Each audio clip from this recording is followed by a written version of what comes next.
ಕಾಸಿದ್ದರೆ ಕಟ್ಟಬಹುದು ರಾಜ್ಯವನ್ನೇ, ಇದ್ದಲ್ಲಿಯೇ ಕೊಳ್ಳಬಹುದು ಲೋಕವನ್ನೇ.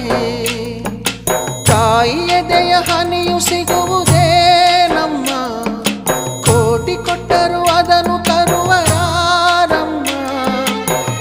ಅವಳ ಮಡಿಲ ಸುಖ ದೊರೆತರೆ ಕೊನೆ ತನಕ, ಎಂಥ ಭಾಗ್ಯ ಕಂದ ಈ ನಿನ್ನ ಬಾಳಿಗೆ.